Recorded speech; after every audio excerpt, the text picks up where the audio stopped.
There are so many jobs, especially in a construction sector, yet many people struggle to even get shortlisted for an interview. Even experienced people, young professionals, they all face challenges. Have you ever stopped and think about why this happens? Here is a fact for you. On average, HR managers spend 6 to 7 seconds on each resume during the first round.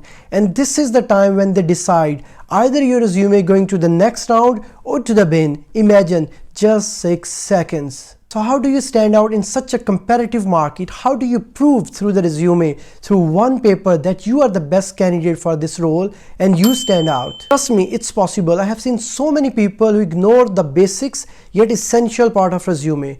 Landing the job is second step. First thing is you need to get noticed. You need to shortlist for the resume. And it starts with the winning resume. And this is exactly what we are going to cover in this video. If you are new to my channel, hi, my name is Saady Chohan. I'm a quantity surveyor from Dublin. Over the past decade, I have been empowering young professionals worldwide by sharing my experience and knowledge. Luckily, I have been on the both sides of the table. I have given multiple interviews in different organizations, at different job roles, in different countries, and I also been on the place where I had to review resume and select the candidate for the company. It helped me to understand all the aspect and the thought process behind hiring, and this is exactly I'm going to share with you. So first thing is why resume matters. Your resume is the first or maybe the only impression. It reflects how do you present yourself, whether you are serious about this opportunity or not. Of course, your experience, your education, your skill matters. But if your resume doesn't stand out, you're not going to receive a call. So this is why your resume matters. Second, we'll talk about common mistakes that people make and how you can fix them. And first of them is not having a picture or having an unprofessional picture in your resume. What I really mean, the unprofessional mean it could be a casual picture. Maybe the size is not relevant. We all know, even if you Google, you will find the exact size that fit for the resume. But it should be professional look. It should not be oversized, and make sure it's concise and fit in your resume. And there are so many samples on the Google, and of course you can find them. So make sure you use those photos. It doesn't have to be one side. It has to be front face, and it's important for hiring manager to see how do you look alike. I understand some people are not confident, but go and get some professional picture. It's your one chance. Why do you want to ruin it? Second mistake is people do not spend enough time on the presentation and the alignment of their resume. When they mention education, experience and skill, they don't bother spending the time to fix all of those issues. As an example, selecting the right font size, selecting the right line spacing, selecting the right font color, for the heading, for the body, bullet point, and all of those things. It should be aligned, it should be presentable, it should match, and it should make sense. All of those aspects matter. There are so many free templates available on Canva. All you need is just to alter. But when you alter, make sure it should be presentable. I will request my video editor to show a sample on the screen so at least you can resonate and understand what I really mean by presentation. You can choose the simplest resume. You don't even need to have a fancy one with so many colors, but at least it should be presentable. At least it should show that you spend time aligning the resume. Third mistake is unclear or missing job title. So if you're a quantity surveyor, you could be a project manager, architect, site engineer, even IT professional. State somewhere clearly on the top of resume.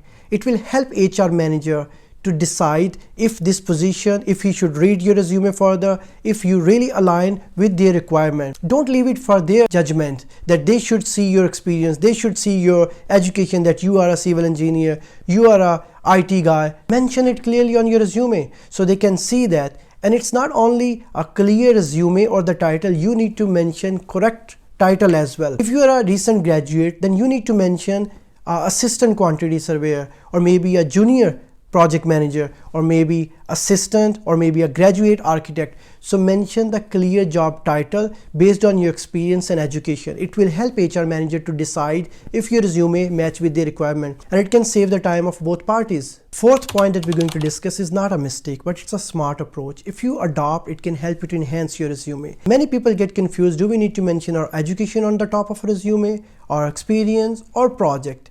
In my opinion, you always need to mention something that can leave a positive impression on your resume or hiring manager. What I really mean by that, if your bachelor's or master's was from the top university in a world, you need to mention your education on the first section of your resume. But if your experience was on a high scale project or a high rise tower, then maybe you need to mention your experience on the top. So there is no standard or rules in a world that define, no, your education should be on the top, your experience should be on the top. In my opinion, whatever can leave a positive impression, it should be on the top. Fifth mistake is people do not attach the cover letter. I know some people, they haven't even prepared the cover letter. They don't even know what cover letter is.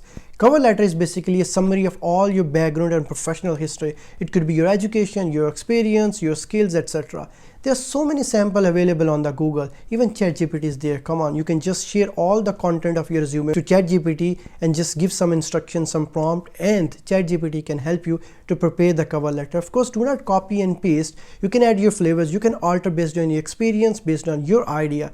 So it will help you to prepare a formal and proper cover letter, but make sure you attach the cover letter whenever you forward your resume to somebody. Sixth and top mistake is people do not mention the right and proper keyword in their resume, and this is why they are not able to pass ATS and they are not even selected for the interview. Even some people, they have a good experience, still they are not selected. It's because of proper and right keyword. What I really mean by that, some people mention that they have experience, they are a quantity surveyor working from 2016 till 2020. They have a 4 years of experience, which is enough for this opportunity. But what about the other keywords? What I really mean by that, you need to mention all the associated, all the related keywords, like you know how to prepare the bill of quantity, you know how to prepare the cost plan, you know how to estimate, you can work on a pre-tender, post-tender, you can work on a PlanSwift, you can work on a cost X. All of those things matters. These keywords can help the reader, it can help the tender or maybe the technical manager to decide if you really qualified for this position. So do not ignore that. Do not let the HR manager to decide, okay, I have 4 years of experience, it's enough and it's justifying. No, you need to mention all the keywords. So take your time and mention all the relevant keywords. In this section, we'll talk about what to include in your resume, and there is no one standard that define it has to be in this format, it has to be in a bullet point, it has to be in a heading format. You can choose whatever is the best demonstration about yourself. The first point is mentioning the technical skill. It's not only important for ATS, it's also important for hiring manager to see what are the technical skills. And technical skills are like preparing the bill of quantity. As an example, if I'm a quantity surveyor, I will see preparing the bill of quantity is the technical skill. Pre-tender knowledge and post-tender is the technical skill. Maybe using the PlanSwift software is the technical skill. So all of those things are technical, and make sure you do not mix technical and soft skills. Keep all of those things separate. It's a basic thing and many people make the mistake. So mention, you know yourself better. If you're a project manager, you're an architect, mention all the technical skills separate. Mention the soft skill as well. Soft skills like communication, like leadership, time management. Maybe you know yourself that, okay, I know myself, I am a good leader, I am a good communicator, but you need to mention on your resume as well. It's important again for ATS, and it's important for hiring manager to see what are the technical and soft skills. Maybe they are looking for somebody who's good at presentation skills, and you are having a good skill of presentation, but you did not mention, so nobody knows. So this is your chance. Take your time. Maybe you're not even familiar. Maybe you have those skills, but you're just not familiar with the list of the skills. So just Google, find all the soft skills, and you can see, okay, do I have this? Okay, I can mention that. Do I have this? Sometimes we have those skills, but we are just not aware of it. We are not just aware how to present it. So you can Google, you can find list of the skills, either in a technical domain, either in a soft skills, and you can mention that. Third is, if you have some professional and educational achievement, maybe you got some gold medal, maybe you have some honor, maybe you have some certificate, etc. So make sure you mention that. And if you have some achievement or some success, maybe you got some award in debating, maybe in some drama, maybe in some sports, mention that. It also showcases that you are dedicated, either in a sports, either in some kind of other activities. It's important. So make sure you mention all of those things. Fifth point is adding a reference, and most important is using the right reference. What I really mean by that.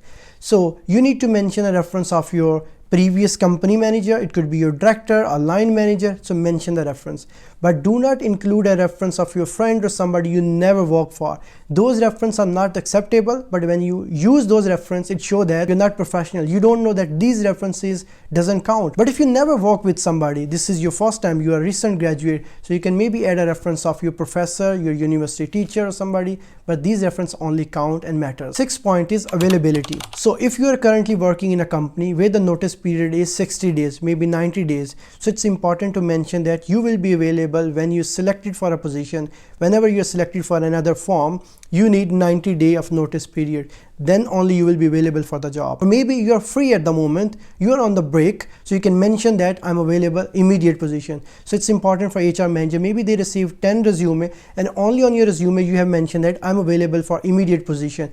Definitely they're going to prefer.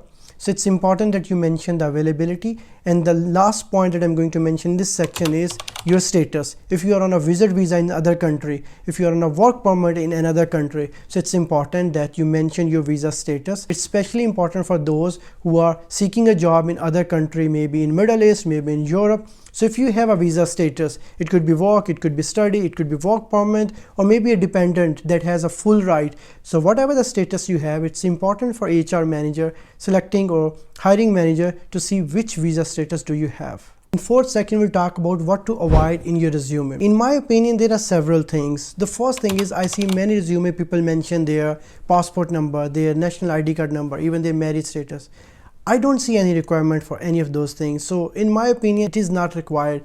If HR manager is interested to know all of those things, they can ask. But just because you're going to forward your resume at multiple places, sometimes you publish it on LinkedIn, sometimes you share it on different job portal, and it's not good to share the confidential information like your date of birth, your passport number, your ID card number, your marriage status.